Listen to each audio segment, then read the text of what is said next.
bonjour à tous et à toutes. J'espère que vous m'entendez tous bien. On va pouvoir commencer ce webinaire. Normalement, il y a le chat qui est actif, donc n'hésitez pas à faire remonter s'il y a des problèmes techniques. Donc, nous sommes ici ensemble pour le webinaire organisé dans le cadre du podcast Corps et Fracas. Ce mois-ci, on va traiter de la thématique de la santé menstruelle, des douleurs, parcours de soins et ressources. Je me présente, je suis Ségolène Duclosiou, je suis chargée de mission en prévention et promotion de la santé à la Mutualité française. Et donc, je suis aujourd'hui en présence du docteur Fournier, qui est gynécologue, chirurgien gynécologue et président d'Endocentre, et qui va donc pouvoir animer ce webinaire. Alors, bonjour à toutes et à tous. Donc, je m'appelle Marie Fournier, je suis gynécologue et chirurgien gynécologue. Je travaille à l'hôpital privé d'Eure-et-Loir, qui est un centre hospitalier privé en Eure-et-Loire. Pourquoi ça marche pas?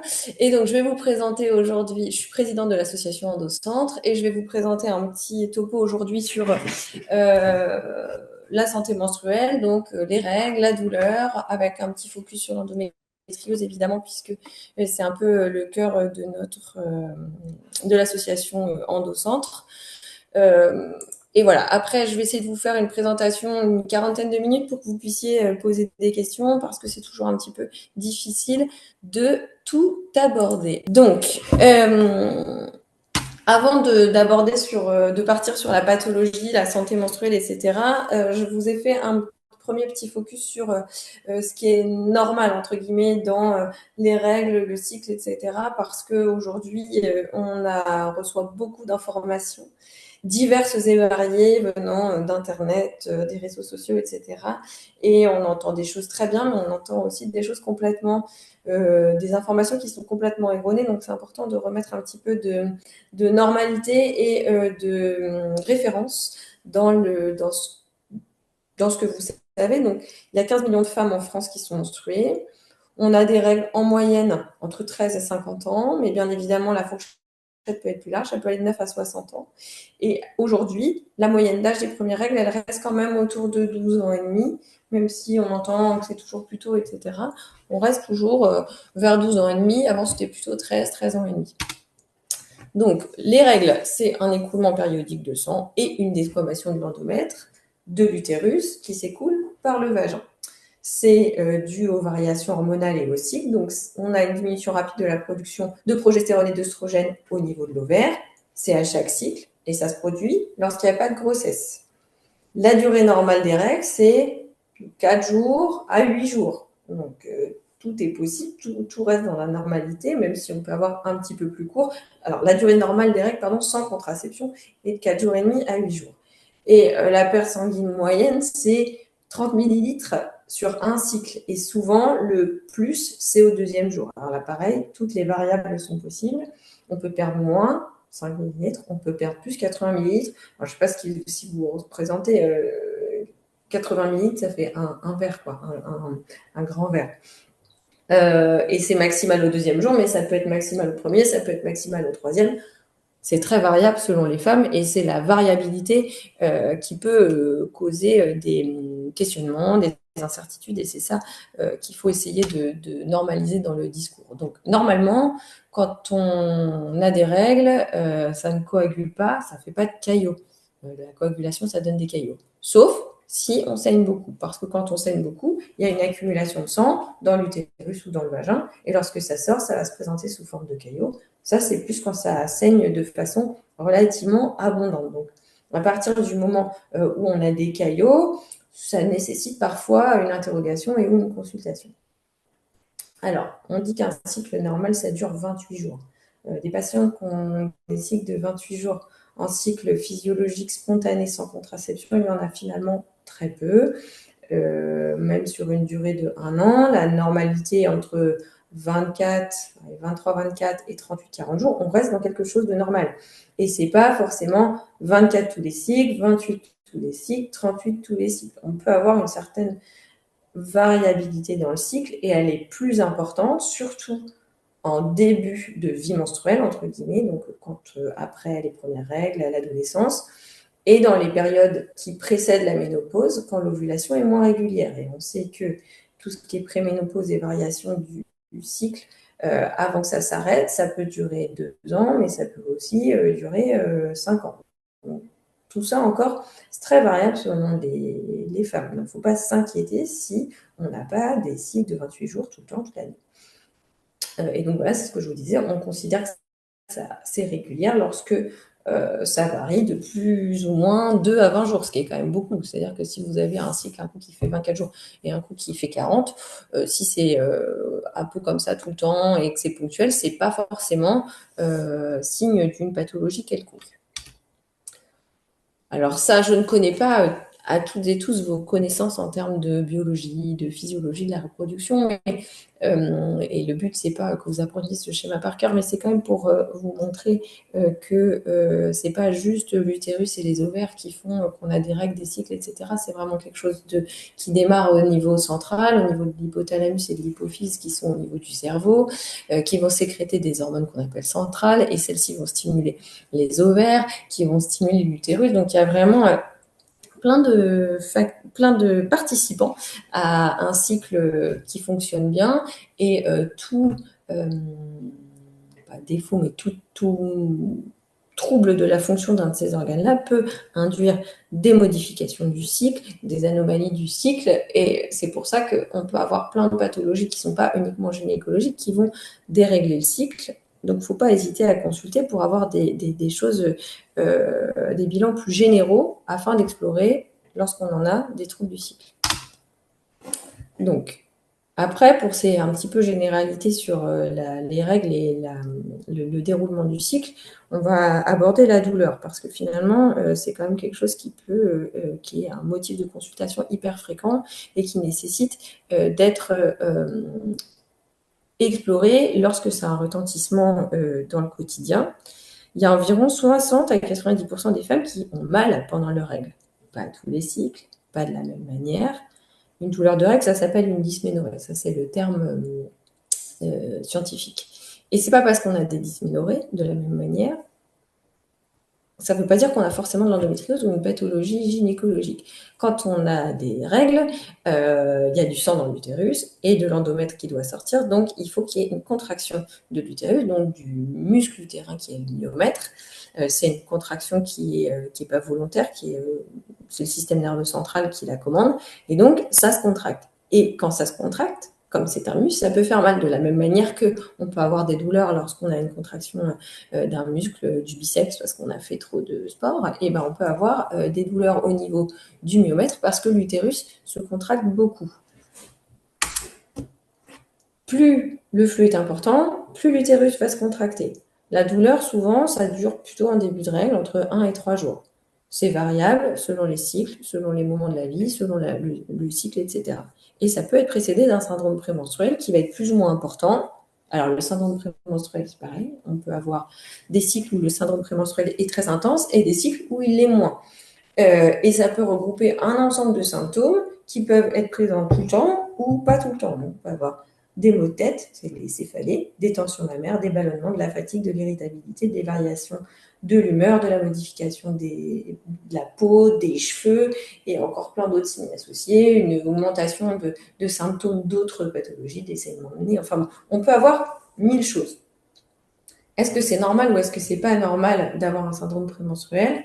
Ça reste du domaine de la normalité, comme la douleur, quand ça n'a pas d'impact sur le quotidien, sur la vie personnelle, sur la vie professionnelle, et que ça s'aide avec des traitements simples, du Doliprane, du Spasfon, une bouillotte, et qu'on ne se dit pas, oh là là, je ne vais pas pouvoir aller travailler, je ne vais pas pouvoir aller aller au resto avec mes amis, je ne vais pas pouvoir partir en vacances avec mes enfants, enfin voilà. Tant qu'on n'a pas cette arrière-pensée, on se dit, bon, ah ouais, ça me gêne un petit peu, mais ça passe, bah, du coup, on reste sur quelque chose de normal et qu'on peut bien évidemment accompagner, mais qui n'oriente pas forcément vers une pathologie. On différencie donc la dysménorrhée, ce que je vous disais, la douleur pendant les règles, primaire versus secondaire. Pourquoi on différencie ça? Ça, c'est plus pour tout ce qui est la pathologie adolescente. Une dysménorrhée primaire, c'est une douleur de règles qui survient directement après le début des règles. C'est très fréquent. C'est parce que lorsqu'on est jeune, tout simplement, les hormones fonctionnent très fort, la contraction utérine est très importante et du coup, l'utérus se contracte beaucoup. Il y a moins d'oxygène qui arrive dans le muscle et ça fait mal. Et souvent, ça disparaît après 18 ans, après une première grossesse. C'est ce qu'on appelle des dysménorrhées primaires. Et là, de la même manière, ça peut être quelque chose de physiologique qui n'est pas synonyme de pathologie et qui ne nécessite pas forcément d'exploration et qui n'aura pas forcément de retentissement sur la vie menstruelle par la suite. A contrario, la dysménorrhée secondaire, c'est plutôt des douleurs de règles qui vont apparaître avec le temps. C'est-à-dire que les premières règles, quelques années de premières règles ne sont pas douloureuses, puis au fil du temps, ça s'aggrave, c'est plus invalidant, c'est de plus en plus fort, soit directement après les premiers cycles, soit après des événements gynécologiques, des grossesses, etc. Souvent, il y a des signes associés. Et pour le coup, ça va être un petit peu plus évocateur d'une pathologie gynécologique, quelle qu'elle soit. C'est pas forcément normal. Et ça doit inciter à consulter. Quand est-ce qu'il faut penser à de l'endométriose? Quand on a des douleurs qui ne passent pas avec des médicaments standards, encore une fois, paracétamol, du spasfon, le repos, une bouillotte, ce genre de choses. Lorsque c'est un retentissement, notamment au niveau scolaire ou professionnel, il y a beaucoup d'absentéisme, c'est notifié par les tutelles. Lorsqu'on a un retentissement personnel sur le couple, la vie de famille, lorsqu'on a des consultations multiples aux urgences, chez généralistes, etc. Et lorsqu'on a des signes associés. Donc là, je vais vous faire un petit focus sur l'endométriose, puis je reviendrai après sur vers qui se tourner lorsqu'on a ce type de problématique. Donc l'endométriose, ça concerne 10 à 15% des femmes en âge de procréer, donc environ 2 à 4 millions de femmes en France. Donc si on prend les chiffres de ce que la mutualité française représente, ça fait quand même beaucoup de monde qui est touché. C'est la définition standard de l'endométriose, c'est la localisation ectopique de tissu endométrial. Donc, ectopique, ça veut dire à l'endroit où ça ne doit pas être. Donc, on va avoir quelque chose qui ressemble à de l'endomètre, qui est en dehors de l'utérus. Alors, en dehors, ça peut être à peu près partout. Ça peut être dans le muscle utérin, comme ça peut être dans l'ensemble du ventre, avec des localisations un petit peu plus exotiques, mais ça, c'est relativement marginal.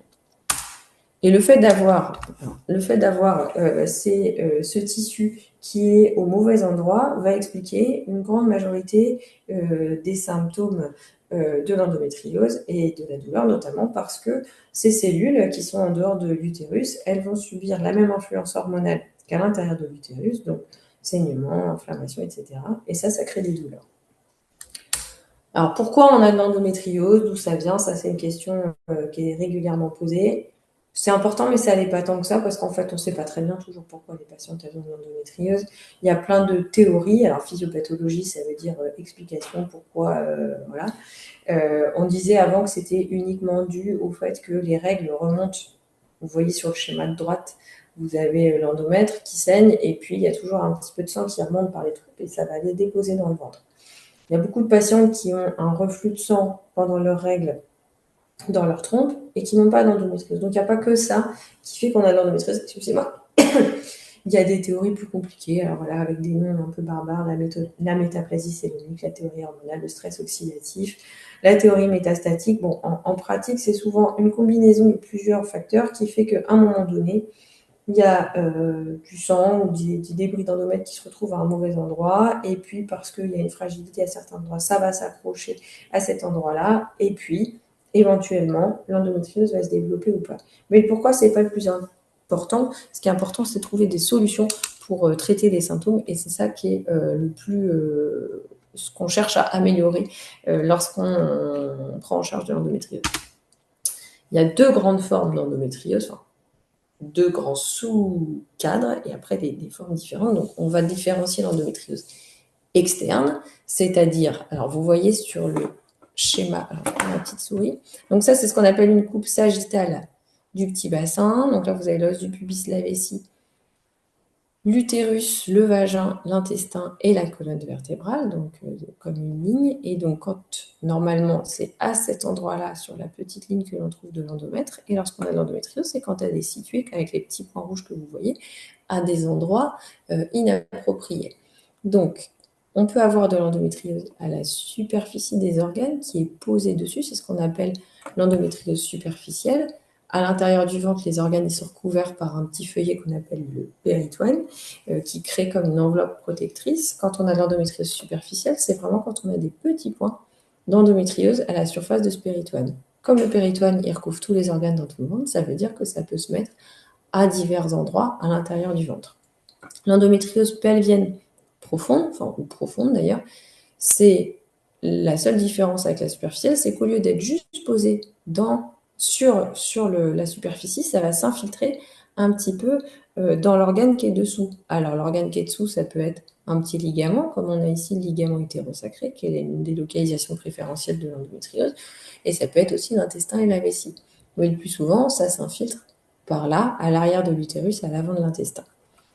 L'endométriome ovarien, c'est la localisation ovarienne de l'endométriose, c'est quand vous allez avoir des kystes d'endométriose, et ça c'est une forme un petit peu particulière. Ça c'est une forme qui souvent grossit parce que tous les mois ça saigne un petit peu, donc il y a un petit peu de sang, tout petit peu, quelques millilitres, qui va s'accumuler au fur et à mesure. Donc ça c'est l'endométriose externe, donc avec ce tissu qui s'est mis à l'extérieur de la cavité utérine et qui s'inflamme et saigne en fonction des cycles. Et puis, vous avez une forme un petit peu différente qu'on appelle l'adénomyose, qui n'est pas toujours chez le même type de patient, pas des mêmes profils. C'est quand vous avez de l'endométriose dans ce muscle utérin, ce myomètre. Donc, là, vous avez un utérus normal et à droite, vous avez un utérus qui présente de l'adénomyose interne. C'est-à-dire que là, ça va plutôt de dans l'utérus vers l'intérieur du muscle. Ça, c'est plus fréquent chez les patientes qui ont eu des chirurgies utérines, qui ont eu plusieurs grossesses, avec un bébé à la clé ou pas, mais quand il y a des distensions successives de l'utérus. Puis après, vous avez des adénomyoses externes où là, ça va de l'extérieur vers l'intérieur. C'est à peu près la même forme que celle que je vous ai présentée auparavant. L'adénomyose, c'est pas tout à fait la même chose et ça se traite pas toujours de la même manière, mais bon, ça y ressemble. Ça crée une inflammation dans la paroi du myomètre et dans la paroi de l'utérus, le myomètre, et ça fait mal.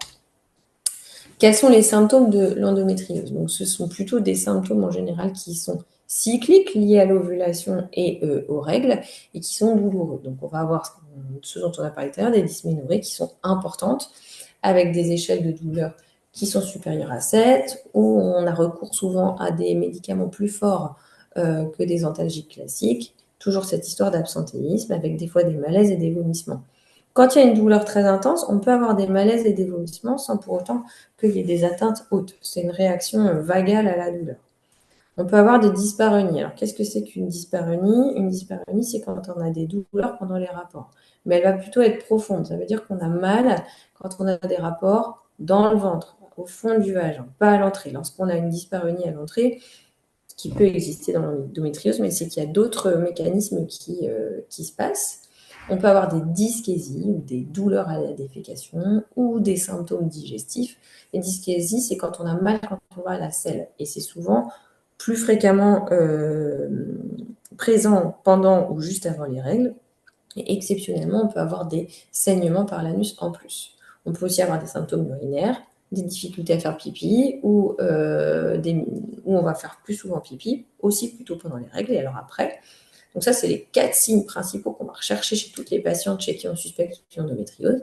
Et on peut aussi avoir des choses associées, des douleurs plutôt chroniques qui sont souvent tout le temps, un peu tout le temps. Mais là, c'est qu'il y a d'autres phénomènes qui se sont ajoutés à l'endométriose qu'on appelle de la sensibilisation pelvienne ou centrale. On peut avoir des douleurs au moment des règles parce qu'on a de l'inflammation, de l'adhérence. On peut avoir alors des symptômes hauts, les douleurs dans l'épaule ou des douleurs dans le poumon, mais ça c'est quand même moins fréquent. Et puis on peut aussi avoir de la fatigue chronique, des troubles intestinaux, des douleurs dans le dos, des douleurs de sciatique, des douleurs des cruralgies, des douleurs dans les épaules, une sensation d'inflammation globale. Enfin voilà, et ça peut s'ajouter, en fait, c'est comme un millefeuille. Si vous voulez, on peut commencer par avoir un millefeuille de petite taille, puis après on peut avoir plein de symptômes qui s'ajoutent, mais rien n'est systématique, rien n'est automatique. Il y a autant de présentations de symptômes d'endométriose que de patientes qui en ont. Alors, qu'est-ce qui peut faire mal au ventre et qui n'est pas l'endométriose? des adhérences. Des adhérences, c'est quand les organes se collent entre eux parce qu'on a eu une intervention chirurgicale importante, parce qu'on a eu une infection, parce qu'on a des lésions d'endométriose qui créent des adhérences. Une névralgie pudendale, alors ça, c'est une douleur qu'on a plutôt au niveau du périnée, où vous avez un petit nerf qui est coincé dans le bassin. Un syndrome de Master-Halen, ça c'est plutôt après les grossesses, quand on a eu un accouchement un peu difficile. Un syndrome de congestion pelvienne ou des varices pelviennes, c'est un petit peu la même chose, c'est-à-dire qu'on a une dilatation veineuse des veines du petit bassin, comme on peut avoir des varices sur les jambes, mais ça crée du poids, de la douleur dans le bas du ventre. C'est le nutcracker, c'en est une variété un petit peu particulière. Alors, les douleurs à composante psychogène, ça, c'est une formulation qui n'est pas forcément très heureuse.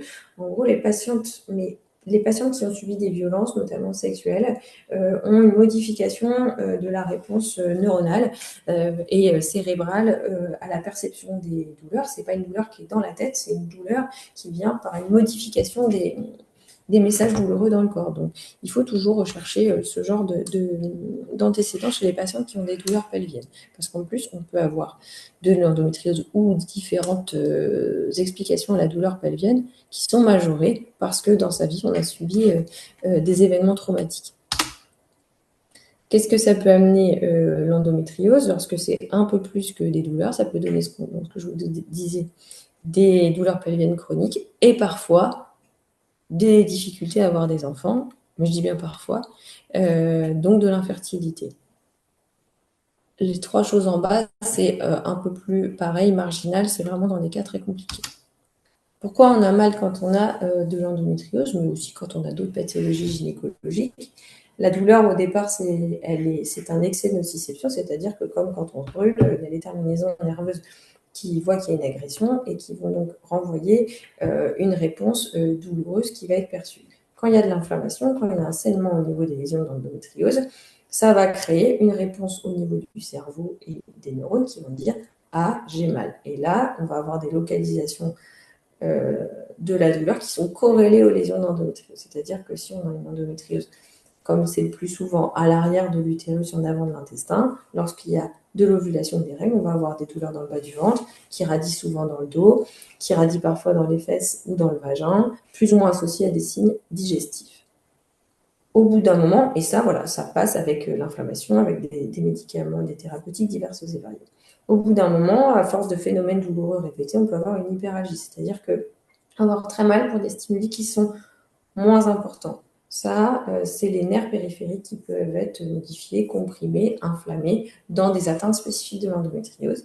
Et souvent, ce qu'on a chez les patients qui ont de l'endométriose, c'est qu'au bout d'un moment de douleurs répétées, mal soignées, on peut avoir de la sensibilisation centrale, c'est-à-dire qu'on perçoit des symptômes qui paraissent être douloureux alors qu'ils ne sont pas, c'est parce qu'il y a une diminution des phénomènes inhibiteurs de la douleur. Et c'est comme ça qu'on finit par avoir mal à l'entrée du vagin, à l'intestin, à la vessie, alors que ces organes-là ne sont pas forcément malades chez la patiente. C'est pour ça qu'il y a de telles variabilités dans les symptômes d'endométriose, avec des patients qui ont des endométrioses très modérées et qui ont beaucoup de douleurs, et à contrario des patients qui ont des endométrioses très sévères et peu de douleur, parce que ça dépend de la part de chaque mécanisme de la douleur dans la perception de la patiente.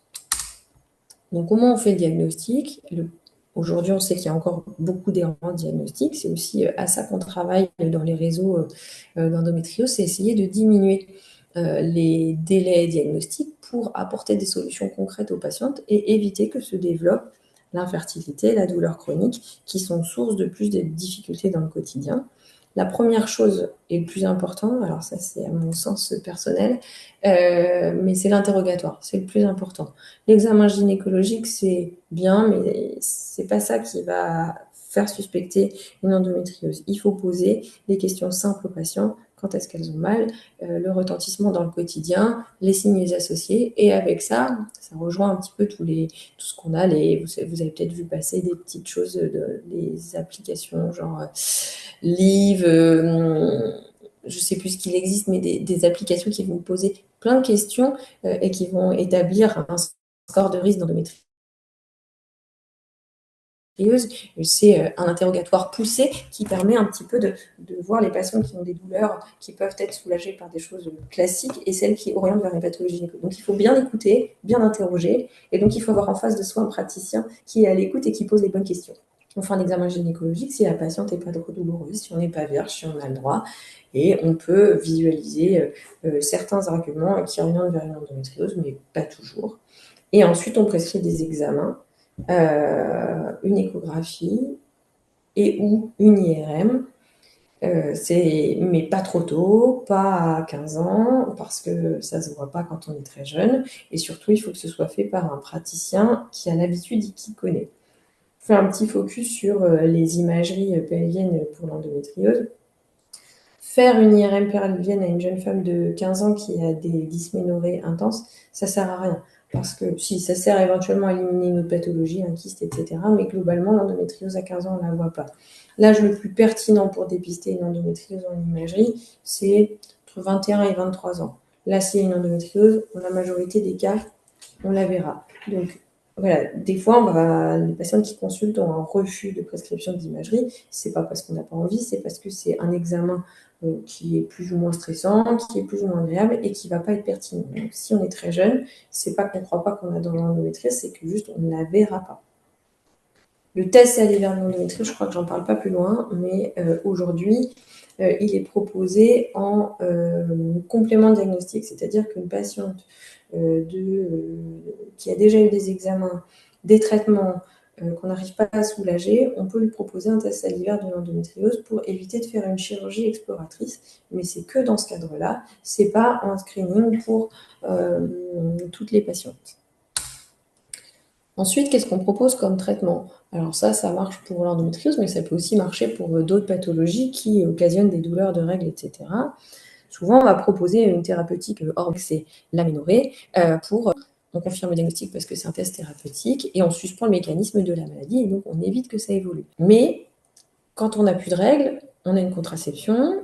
Avoir l'aménorrhée, des fois, c'est difficile, ça ne marche pas pour tout le monde. Et puis, il y a plein de patients qui ont des effets indésirables des contraceptifs ou bien évidemment des contraceptions. Donc, quand on ne peut pas prescrire une pilule pour une pilule, un implant, un stérilet, on peut trouver des alternatives thérapeutiques qui vont diminuer l'inflammation, la douleur et l'abondance des règles. Il faut toujours pouvoir proposer, idéalement, un schéma qui corresponde mieux à la patiente. Mais c'est vrai que si on peut arrêter les règles, c'est toujours plus facile et l'efficacité sur l'évolution et l'inflammation sera plus importante. Est-ce qu'il faut opérer toutes les endométrioses? Surtout pas. Quand est-ce qu'on opère les patients? Parce que là, pareil, on lit tout, n'importe quoi, etc.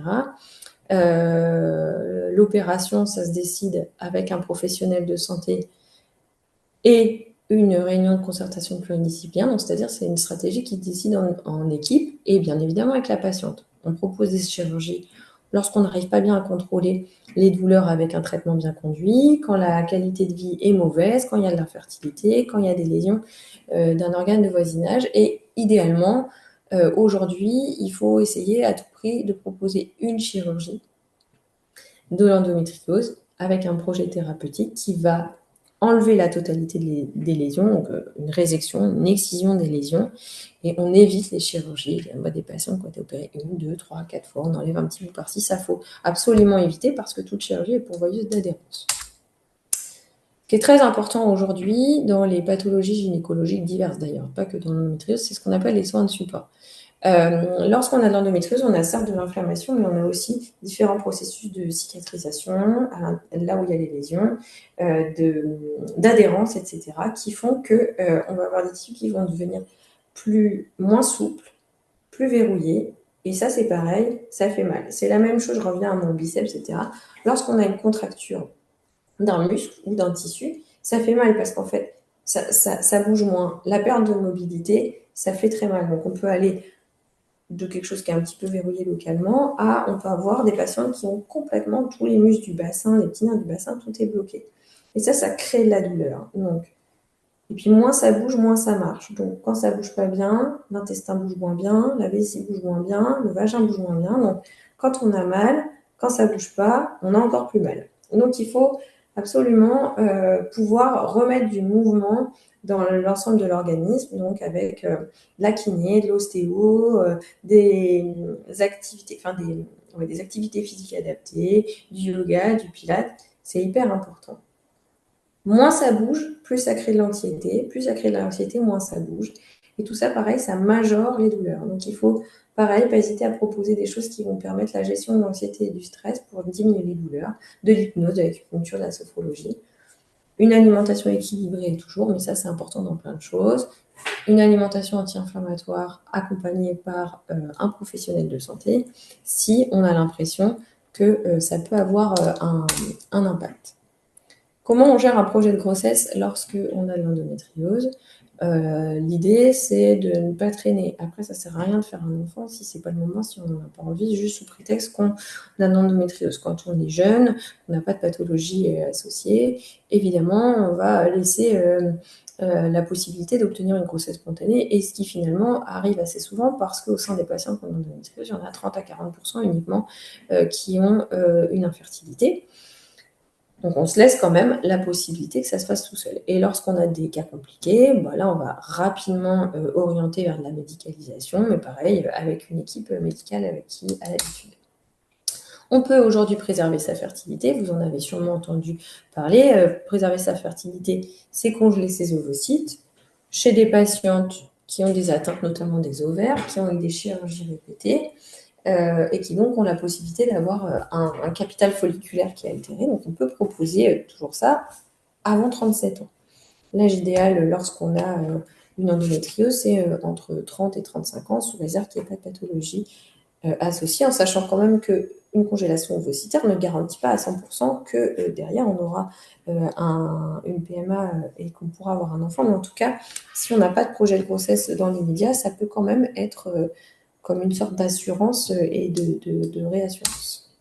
Donc voilà, pour l'endométriose, vous avez compris qu'il faut une prise en charge globale, ce qu'on appelle la médecine intégrative, qui regroupe plusieurs choses. Dans l'idéal, un traitement hormonal, un traitement chirurgical si c'est nécessaire, essayer d'optimiser le moment où on choisit d'avoir un enfant si on choisit d'en avoir un, des thérapeutiques complémentaires, une préservation de fertilité si c'est normal. On parle de tout ça aujourd'hui, ce genre de podcast, on parle beaucoup de l'endométriose parce qu'en 2022, il y a quand même une stratégie nationale de lutte contre l'endométriose pour éviter ce délai diagnostique, éviter le handicap qui peut en découler chez certaines patientes dans le travail, etc., et permettre aux femmes d'avoir une santé menstruelle plus adaptée. Donc, je vous présente juste ça, vous trouverez d'autres informations. Ça, c'est le truc d'Endocentre qui est la filière de prise en charge de l'endométriose en Centre-Val de Loire. Normalement, aujourd'hui, il y en a une dans chaque région. Elle permet de donner des informations pour les particuliers et pour les professionnels. Elle permet de former les gens. Elle permet de recenser les praticiens qui prennent en charge l'endométriose pour que les patients qui sont malades puissent être accompagnés pour le mieux. Alors maintenant, pardon pour cette horrible capture d'écran en bas à gauche. Comment on fait quand on a un doute sur le fait qu'on ait une pathologie gynécologique ou alors qu'on est inconfortable sur ses règles, sur ses douleurs, etc. Il ne faut pas hésiter à consulter un gynécologue, une sage-femme, un généraliste, un médecin du travail, une infirmière, une kiné, un professionnel de santé, si possible formé à la santé menstruelle. Alors c'est à ça que servent les réseaux qu'on a, parce qu'on va aussi pouvoir vous dire, non, ça c'est pas l'endométriose, mais effectivement c'est pas normal. Et surtout, il faut se sentir écouté et pouvoir donner toutes les informations. Si on a l'impression que c'est insuffisant, on a le droit de changer de praticien si on ne se sent pas écouté. En attendant d'avoir un gynécologue, de voir un médecin ou un gynécologue, surtout en Centre-Val de Loire, où c'est long et compliqué, on a le droit de s'informer. Le problème, c'est qu'il faut s'informer correctement. Alors moi, je vous invite, lorsque vous avez des questions, à vous tourner vers des sites internet qui sont validés par les autorités médicales, entre guillemets. Alors, nous, on a notre site qui est endocentrevdl.fr, où vous trouverez quelques informations. Vous pouvez aller sur EndoFrance, EndoMind et les autres centres des autres filières de santé. Je vous ai mis 3 livres, moi, que j'aime bien, qui sont des livres faits par des gynécologues ou des kinés, enfin, en tout cas, des gens qui sont professionnels de santé, qui connaissent bien la santé menstruelle, etc. Donc, C'est des ouvrages que vous pouvez trouver partout, mais il y a une mine d'informations sur tout et n'importe quoi, même sur de l'anatomie normale. Donc, corps, amour, sexualité, les livres d'Endo France, 1000 questions à mon gynéco, le guide gynéco. Il faut quand même. Endovis, c'est une étude qui a été réalisée en 2020 par Endomind, qui est une association de prise en charge des patientes qui ont l'endométriose. Par exemple, chez 65% des patientes qui ont l'endométriose, il y a un retentissement professionnel. Donc, là, ça va bien avec la mutuelle, etc. Le nombre de consultations, le nombre de consommation de médicaments, c'est vraiment très important de pouvoir consulter vers quelqu'un à orientation gynécologique pour dépister, diagnostiquer, soulager, adapter les postes de travail, améliorer la santé mentale, qui est gage d'une bonne santé menstruelle. Donc, encore une fois, j'insiste sur le fait que c'est important de pouvoir discuter avec un professionnel de santé. Et puis, qu'est-ce qu'on fait? Parce que les symptômes gynéco ne se bornent pas à l'endométriose. On peut avoir des symptômes gynécologiques sans pathologie qui sont invalidants. Des règles abondantes, un syndrome prémenstruel invalidant, un syndrome des ovaires polykystiques, des varices, des douleurs pelviennes, de la préménopause, de la ménopause, un cancer du sein colorectal, traité ou pas, un postpartum qui est compliqué, un allaitement qui est compliqué. Là encore, ça, c'est de la santé menstruelle, gynécologique, mais qui peut avoir un impact sur la santé mentale. Donc, toujours la même chose. C'est pas parce qu'on n'a pas de pathologie qu'on n'a pas le droit, moins qu'une autre, de consulter. À partir du moment où il y a un retentissement dans le quotidien, que ce soit professionnel ou personnel, il faut se faire aider. Et essayer d'apporter des solutions pour améliorer le confort. La solution, c'est pas toujours une prise de contraceptif, bien évidemment.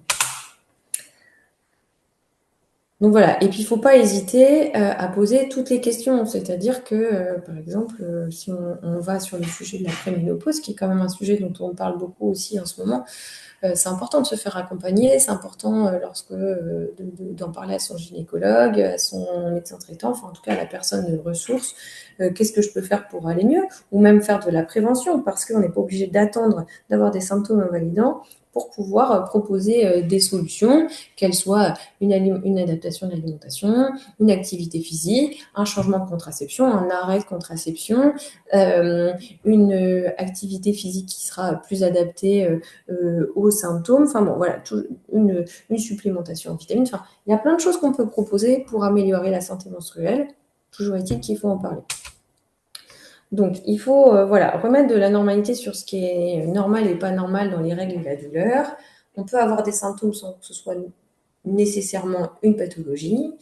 Il faut s'informer, poser des questions et consulter dès que c'est nécessaire et possible. Je sais que les délais de consultation sont compliqués, mais même si on a un rendez-vous dans 6 mois, c'est pas grave. En attendant, on essaye des petites choses et puis on fait le point avec son professionnel de santé. Sur l'endométriose, il n'y a pas de traitement qui permette de guérir complètement l'endométriose, mais un projet thérapeutique individualisé permet de vivre avec et correctement souvent. Et la santé menstruelle, sexuelle, affective et mentale sont indispensables pour avoir une vie équilibrée. Donc, encore une fois, tout comme les précédents podcasts, je pense, sur la santé mentale, c'est vraiment des sujets dont il ne faut pas hésiter à parler. Voilà, je vous remercie de votre attention. Je vais enlever le diaporama et puis on va pouvoir passer aux questions. Merci beaucoup pour cette intervention très complète qui a bien repris de la théorie jusqu'au quotidien, comment gérer ça. Donc n'hésitez pas si vous avez des questions. En parallèle, je vais vous mettre le questionnaire de satisfaction dans le chat si vous voulez y répondre afin de suggérer des idées de thématiques, des remarques pour les prochaines fois. Moi, j'ai une question qui me vient. Endocentre, vous êtes sur la région Centre-Val de Loire. Est-ce qu'il existe des organismes un petit peu similaires dans les autres régions? Oui, en fait, c'est obligatoire quasiment. Il y en a dans toutes les régions. Alors, sur les régions, alors, par exemple, en Pays de la Loire, c'est Endoref. En Aquitaine, c'est Afena. En Auvergne-Rhône-Alpes, c'est Andorra. Vous allez avoir Endo-Braise en Bretagne, Endo-BFC en Bourgogne-Franche-Comté. Enfin, voilà. Oh, pardon. Normalement, Endo, il doit y avoir 3 ou 4 filières, je ne sais plus, sur la région parisienne. Donc, normalement, il y a vraiment une filière sur chaque région. Après, les sites internet ne sont pas encore complètement finalisés parce que ça demande un petit peu de travail et c'est compliqué de créer un site internet, mais normalement, il doit y avoir de la ressource sur chaque région. D'accord, très bien. Ressources tant théoriques que des recensements de professionnels de santé, etc. Exactement. Ouais, D'accord. tout à fait. Logiquement, chaque site est après chaque site il y a deux volets, une information générale et une information de où trouver, quel praticien, etc. Selon le département, la proximité, etc. Alors, je vois qu'il y a une petite question. Est-ce que ce sera possible de récupérer votre diaporama et de le diffuser auprès de jeunes publics sur des interventions scolaires? Bah oui, oui, à partir du moment où vous le siglez endocentre, etc., il n'y a pas de problème. Au contraire, de toute façon, comme on ne peut pas intervenir partout, malheureusement, ouais, moi je sais que j'ai fait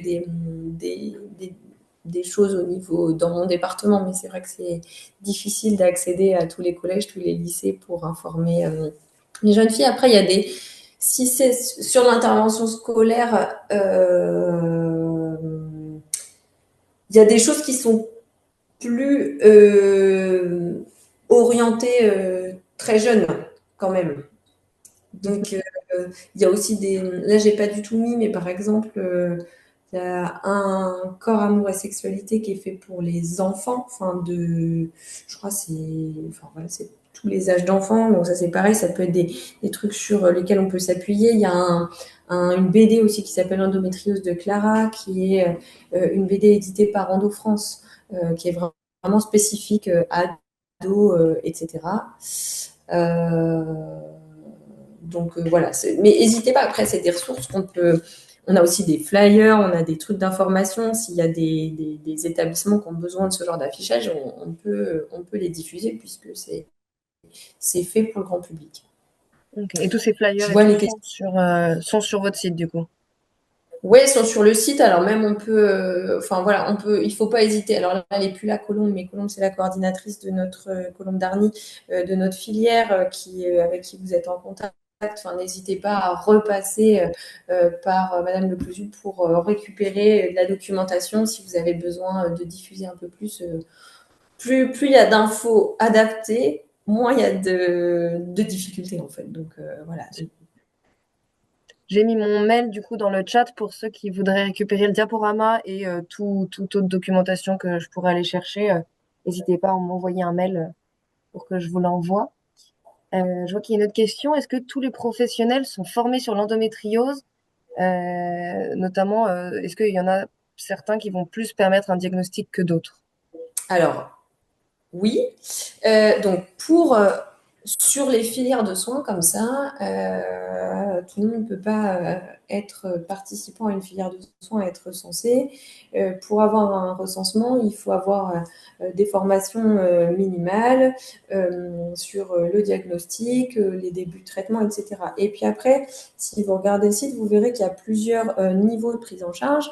On dit premier, second, troisième recours. Enfin, bref, c'est un peu compliqué, mais en gros, un professionnel de santé de premier recours, c'est quelqu'un qui va permettre dépistage et diagnostic, donc poser les bonnes questions, prescrire l'examen nécessaire, recevoir la patiente avec les résultats de ses examens et proposer des solutions, des traitements de base. C'est-à-dire qu'on peut avoir sur l'endométriose une pathologie modérée, sans retentissement majeur sur la vie quotidienne et professionnelle, sans infertilité, sans problématique comme ça, et un traitement simple, ce qui soit plutôt hormonal ou pas, suffit à équilibrer la patiente. Donc, il n'y a pas forcément besoin d'aller consulter un hyper spécialiste à partir du moment où on a de l'endométriose, si on a les explications, le traitement et l'équilibre qui est bon. Mais en tout cas, les professionnels qui sont engagés dans les filières sont soumis à obligation de formation, de mise à niveau de certains questionnaires pour justement proposer des solutions adaptées aux patientes. Très Voilà. bien, merci. J'ai une autre question. Est-ce qu'il existe un moyen de contraception non hormonal qui réduise le flux et les douleurs? Pas trop, parce qu'en fait, dans les moyens de contraception non hormonal, il n'y en a pas 15 000. Hein. Il y a le stérilet au cuivre, les préservatifs et les méthodes définitives. Alors après, vous avez tout, les diaphragmes, etc., la symptothermie. Mais à partir du moment où vous n'avez pas d'hormones, vous restez en cycle physiologique. Donc il y a une ovulation, il y a des règles, il y a de l'inflammation. Donc on va avoir du mal à contrôler quelque chose qui est sous influence hormonale sans donner d'hormones. Donc, il n'y a pas, alors encore une fois, hein, on peut donner des plantes, des antalgiques, de la kiné, des thérapeutiques antalgiques non médicamenteuses. Mais en tout cas, pour réduire les douleurs, pour réduire un peu le flux, mais ce ne sera pas contraceptif. Enfin, ce n'est pas le moyen de contraception qui permettra de réduire le flux et la douleur. Il y a toujours un peu d'hormones. Ok. Euh, une autre question, entrecoupée de remerciements pour la présentation. Une fois le diagnostic posé, qui peut-on consulter pour mettre en place un premier traitement en attendant de voir un gynécologue spécialisé? Vous y avez un peu répondu du coup. Bah voilà, justement, alors ça dépend où vous habitez, etc. Moi, je vous invite, et c'est toujours ce que je fais avec mes patients, c'est avoir une consultation auprès soit d'une sage-femme qui est sensibilisée à l'endométriose, soit d'un généraliste qui fait de la gynéco, un ou une, soit voilà, et qui va pouvoir vous permettre, et qui sont en partie recensés sur le site, mais pas toujours. Mais déjà, vous pouvez en parler par exemple avec un généraliste ou la personne qui vous a prescrit l'examen, parce que des fois, faut juste une adaptation thérapeutique antalgique et éventuellement, si la patiente le souhaite, une contraception. Mais ça peut être relativement simple. N'importe qui, non, peut-être pas, mais n'importe quel professionnel de santé qui est un minimum formé, qui a reçu des informations sur cette pathologie, compte tenu du fait que c'est une maladie inflammatoire, hormonodépendante, peut prescrire un premier traitement. Et comme de toute façon, les traitements, en général, il faut 3 à 6 mois de tests thérapeutiques pour voir si c'est efficace. Dans tous les cas, c'est toujours important de pouvoir essayer de proposer des traitements de base, entre guillemets. Ce sera toujours, c'est toujours une bonne idée. De toute façon, c'est quand même des essais. Hein. On ne peut pas garantir que on va vous donner un traitement et bam, le premier va être efficace. Il faut souvent, c'est beaucoup d'ajustements thérapeutiques. Ok. Il y a une autre question. Vous avez dit que donc c'est à partir de 22-23 ans qu'il est pertinent de faire un examen d'imagerie pour diagnostiquer l'endométriose. Est-ce que ça veut dire que cette pathologie se développe en majorité au début de l'âge adulte ou est-ce qu'elle peut également survenir plus tard? Alors, j'ai dit 22-23 ans parce que il y a des patientes chez qui ça se voit avant. Hein. On peut faire des imageries. En gros, sur le truc d'évolutivité de comment ça marche l'endométriose. Si on estime qu'une patiente a ses règles vers 12 ans et demi, il faut au moins 5 à 6 ans de règles de cycle pour pouvoir voir si jamais il y en a une en endométriose. Donc, il y a des patientes qui consultent vers 17-18 ans. Souvent, ce qu'on propose, elles ont des douleurs invalidantes. Donc, on adapte les antalgiques, on propose souvent une première contraception et on voit ce que ça donne. Lorsque les patientes sont soulagées par une contraception standard, on va se dire qu'on s'oriente plutôt vers la dysménorrhée primaire, quelque chose qui n'est pas pathologique. On essaie une première contraception, ça ne fonctionne pas, c'est insuffisant, on essaie éventuellement une seconde, et puis on va glisser tranquillement vers 18-19 ans, et là on se dit, bon, il y a un truc qui ne va pas, on prescrit des examens. On fait une première imagerie, allez, entre 18 et 19 ans. Chez certaines patientes, on va dépister une endométriose qui est souvent mineure, parce que chez les jeunes femmes, entre 17 et 22 ans, on peut avoir une endométriose, mais souvent des formes peu sévères. Je dis souvent, hein, tout se voit, vous entendrez toujours la patiente qui a une forme compliquée, mais globalement, on a des formes qui sont pas très sévères. Puis après, on propose les traitements adaptés, et souvent on recontrôle l'imagerie chez ces patientes-là parce que il y a une évolutivité non systématique chez les patients qui ont l'endométriose. Ça évolue, ça commence vers 17-18 ans, ça se voit de façon modérée entre 17-22 ans. Et puis si ça évolue principalement entre 22 et 30 ans. Tout ça, c'est médié par les événements gynéco, etc. et obstétricaux. Mais si ça évolue souvent par là.